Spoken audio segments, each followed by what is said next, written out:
जी हमने 1 पाव गंधक का वजन कर लिया है। अब इसको दूध गाय के दूध में बुझाओ देंगे। अल्लाह पकड़ ना संभालो ना भी संभाल पड़े। ठीक है जी। ले जी गंधक मेल्ट हो रही है जी। जब गंधक मेल्ट होगी इसको बुझाओ देंगे। आए ये हमारे प्यारे भाई हैं जी जानी हुक्म साईं। मैं सर कोई नहीं अल्लाह खैर। अच्छा जी गंधक आ गई हजूर, मेल्ट हो रही है।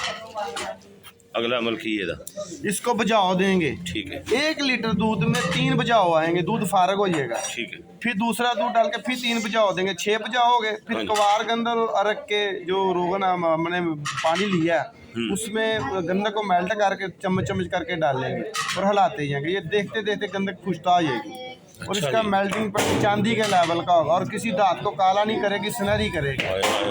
क्या बात है जनाब, माशाल्लाह। ये तोहफा मेरे बाबे ले जी गंधक मेल्ट हो गई है। अब इसको बुझाओ देने लगे हैं। गुलाम नबी बुझाओ देगा जी। साइड पे हो जाए थोड़ा सा, बुझाओ दे जी इसको। चल चल चल मिनट मार ला।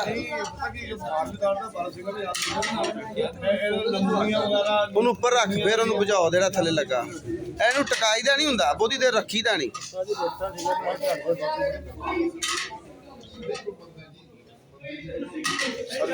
चम्मच दे नाल लगन कर।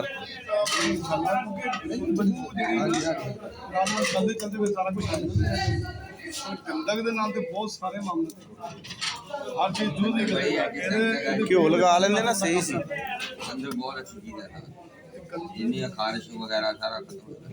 मिनट मार गंधक को 1 बुझावा आ गया है। अब दूसरा देने लगे, डाले जी उसमें गंधक।